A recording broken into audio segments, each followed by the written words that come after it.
I'd like to start off by wishing my daughter a happy birthday.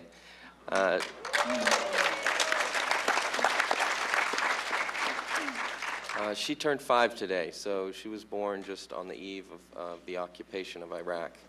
And in fact, that kind of is a good segue into the beginning of my story.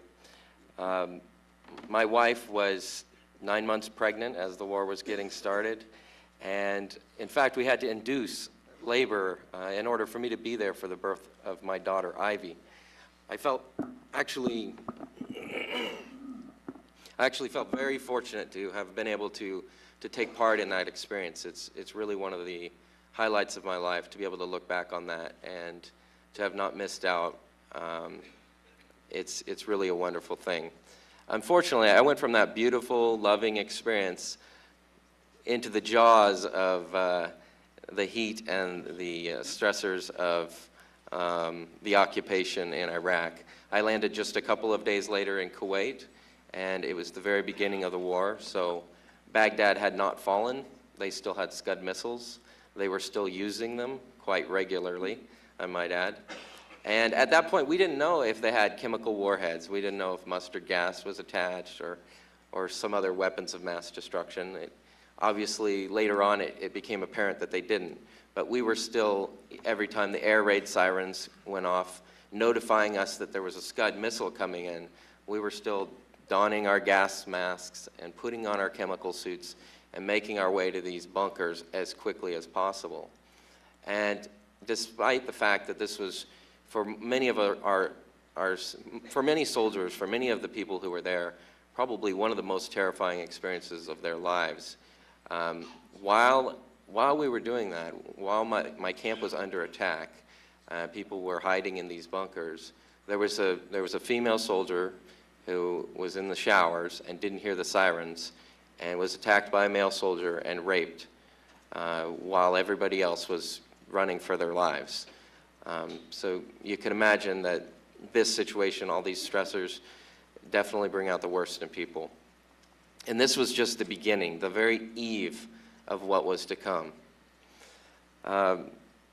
Later on during the occupation, I was on a convoy, and we were moving from one base to another. It was very typical to do this. A convoy is really one of the more dangerous times that you can be, one of the more dangerous activities that you can do in Iraq, because you're exposing yourself. A lot of the attacks happen while you're driving down the road.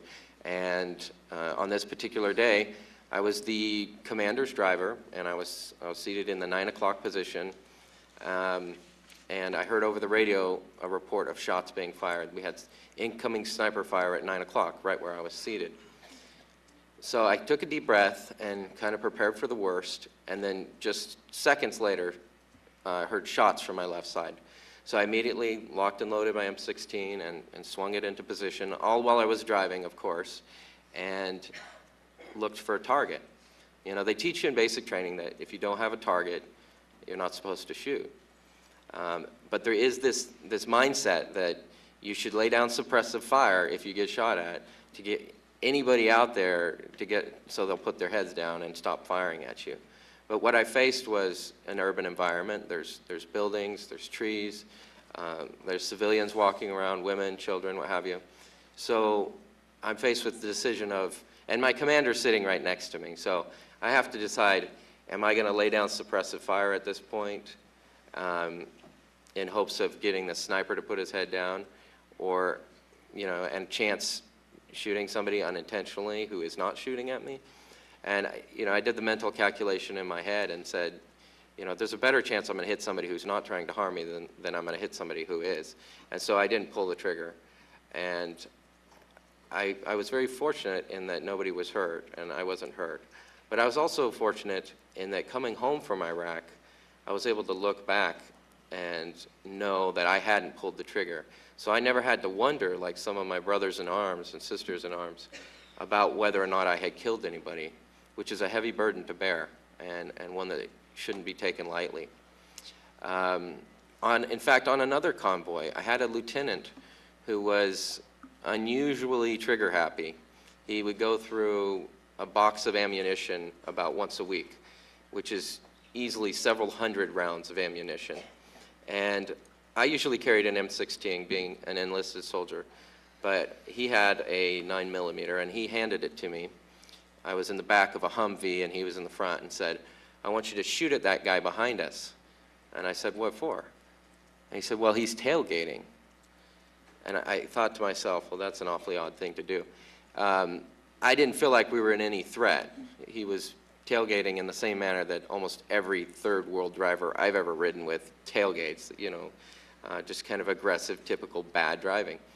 And I chose to ignore the order.